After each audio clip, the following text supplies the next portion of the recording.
sebelah saya udah kipas-kipas. Perasaan studio dingin, saya bantuin kipas Bu, biar makin dingin. Aduh Ibu. Kenapa Bu? Hati-hati ya Bu, Iya. padahal lebih baik selamatkan nyawa daripada uang. Uang bisa dicari, Uang bisa nyawa cuma dicari. sekali. Ya Allah, tapi nggak usah pamer juga Bu. Kan yang lain jadi ngiri. Kebiasaan pegang uang. Nah ini emang bener ya. Orang kadang-kadang kalau udah hubud dunia, udah terlalu cinta dunia ini, nyawa di nomor 2 kan, nauzubillah summa nauzubillah. Gini, perlu diyakinkan kepada kita semua, hidup ini bukannya di dunia, tapi ada kehidupan yang abadi, yakni di akhirat kelak. Dan mohon maaf, jangan kita menyimpan harta itu di hati. Simpanlah harta itu di tangan, di hati hanya milik Allah.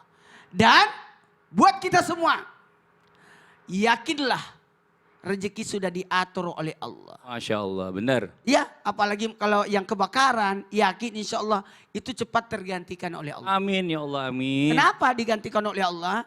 Karena keikhlasan kita, yakin usaha kita ada. Ya Bu ya. Saya tambahkan sedikit ya, mohon maaf. Silakan Ibu duduk. Iya, tepuk tangan buat Ibu Heni. Jadi gini, Iya.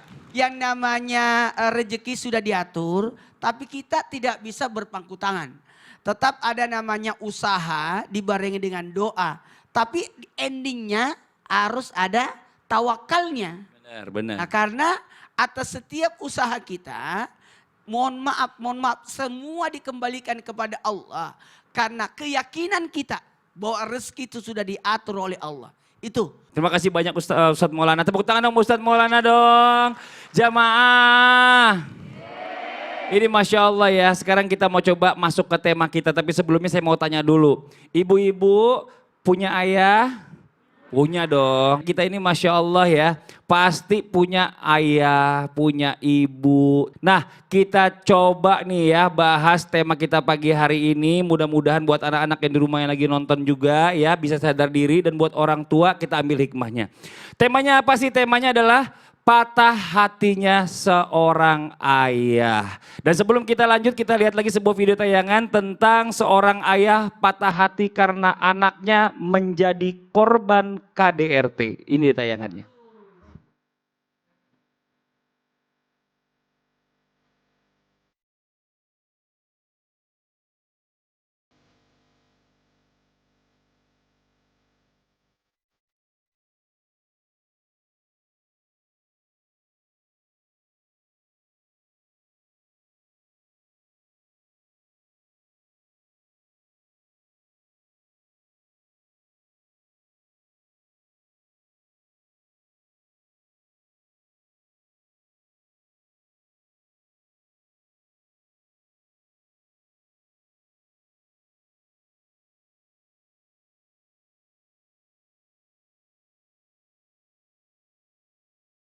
Nauzubillah summa nauzubillah, gemes banget kita rasanya, pengen kita samperin, pengen kita ikut ambil action kayaknya kalau gitu. Ya Allah, iya. Nah sekarang apa yang harus dilakukan nih? Apabila ini sudah terjadi, seorang ayah melihat anaknya, anak wanitanya ini telah menikah dan mendapatkan perlakuan yang tidak baik dari suaminya atau KDRT, apakah sang ayah boleh langsung mengambil anaknya pulang? Atau mungkin yang namanya menyelamatkan anaknya, dibawa pulang ke rumahnya. Bagaimana penjelasannya Ustazah Lulu? Tepuk tangan buat Ustazah Lulu, silakan. Terima kasih Kak Fadli, bismillahirrahmanirrahim. Assalamualaikum warahmatullahi wabarakatuh. Waalaikumsalam warahmatullahi wabarakatuh. Dan wa syukranillah wassalatu wassalamu ala rasulillah amma ba'du.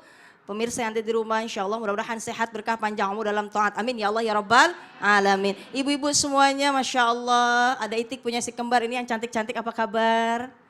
Ya Allah makan opak anget-anget kompak banget. Insya Allah ya, jalan-jalan ke pasar baru jangan lupa membeli nanas. Itu brosnya ngejreng baru-baru udah pada lunas. Alhamdulillah. Lihat tayangan tadi ini apa ya, sedih ya. Sebagai orang tua mohon maaf tentunya sedih. Bagaimana kita melihat Rasulullah SAW agar anaknya ini senantiasa disayang. Jadi ingat ketika Rasulullah SAW kemudian menerima Ali bin Abi Thalib sebagai suami dari Fatimah Az-Zahra. Kemudian Rasulullah mengatakan, disayangi. Siapa, mohon maaf, yang menyakiti anakku, maka itu pun akan menyakitiku. Dan teringat ketika ijab kabulnya, mohon maaf, bukan hanya sebatas ya, berarti janji kepada orang tua, janji kepada Allah, tapi juga nantinya akan dimintai pertanggungjawaban. Kemudian bagaimana ketika anak sudah disakiti seperti itu? Ini menjadi hikmah untuk kita. Yuk sama-sama. Inilah pentingnya untuk tahu bahwa ketika menikah ini ada yang namanya dilihat dari syariat Islam. Tunkahul mar'atu li arba. Nikahkan karena 5. Pertama li jamaliha, kemudian li maliha, li hasabiha, walidiniha. Fazfar bidzatidin. Karena kecantikannya, kegantengannya, kemudian karena nasabnya, kemudian karena hartanya, tapi lebihkan di agama. Tidak hanya agama dalam ilmu, tapi juga dalam akhlaknya. Insya Allah. Ini jadi hikmah untuk kita semuanya. Kemudian bagaimana ketika sudah terjadi seperti itu? Tentunya ya Allah sedih Bu. Ya Allah makan ketan anget-anget kebangetan banget. Ingat ketika ayahnya menemani untuk ya Allah untuk menjaga kehamilan bundanya. Kemudian lahir, kemudian pendidikannya diberikan yang terbaik, nafkahnya yang terbaik, yang halal, yang berkah, bahkan dilindungi. Kalau misalnya kita bertanya kepada ayah, ayah anak siapa yang paling disayang ayah? Dari putra putri ini siapa yang paling disayang? Ayah menjawab sama semuanya disayang. Tapi dalam lubuk hatinya yang dijawab adalah anak putrinya atau anak perempuannya. Karena ayah adalah sosok yang paling dicintai. Artinya apa? Yuk sama-sama kita menelaah hikmah ini bahwa ketika sudah terjadi maka kalimat istirja yang hadir. Inna lillahi wa inna ilaihi raji'un. Sesungguhnya semua dari Allah dan kembali kepada Allah. Artinya Allah melindungi kita. Mohon maaf ketika ini terjadi berlarut-larut pasti nanti akan ada mudarat yang banyak. Tapi Allah melindungi. Sebagaimana ada kisah, ini ada seekor burung yang senantiasa berzikir kepada Allah. Tapi satu hari nggak berzikir sehingga malaikat mengatakan, ya Allah ini biasanya burung kecil ini berzikir tapi kenapa tidak? Kemudian Allah mengatakan pasti nanti akan mengadu. Ketika mengadu dikatakan aku ini kecewa karena angin hembusan yang besar. Kemudian saat itu sarangku yang bagus ini hancur. Apa kata Allah? Padahal saat itu ada ular yang besar ingin memakanmu. Artinya apa? Ambil hikmahnya. Benar. Kalimat istirja. Inna lillahi Wa inna ilaihi raji'un. Allah memberikan yang terbaik. Bisa jadi ada hikmah. Allah melindungi kita. Masya Allah. Terima kasih banyak Ustazah Wah, naga Lulu. beli Cisaat, semoga bermanfaat. Amin. Tepuk tangan buat Ustazah Lulu. Tapi bagaimanapun juga ya tidak pernah dibenarkan yang namanya laki-laki atau suami melakukan KDRT kepada istrinya atau pasangannya. Biar bagaimanapun yang namanya pukulan pendidikan tuh nggak bikin bonyok-bonyok istri. Kata-kata yang terlalu keras aja nggak boleh. Nauzubillah summa nauzubillah. Nah sekarang saya lanjut nih. Sebagai ayah pasti pingin yang terbaik nih buat anaknya. Seperti tadi yang dikatakan guru kita Ustazah Lulu Susanti. Jangan sampai ya orang nih kadang-kadang anak-anak nih Bu baru dikasih tahu udah nolak doang. Udah nolak aja pokoknya. Enggak ya, aku nggak mau, aku nggak suka. Kadang-kadang tuh hati ayahnya tuh, aduh patah hati rasanya gitu. Pengen padahal ini yang terbaik buat anaknya. Nah ini Ustaz Syam, mohon izin Ustaz Syam. Tepuk tangan buat Ustaz Syam dulu sebelumnya.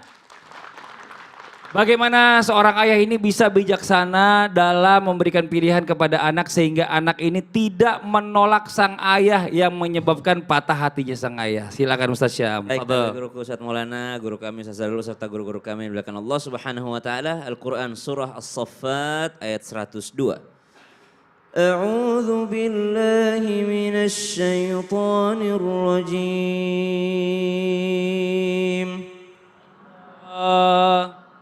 فلما بلغ معه السعي قال يا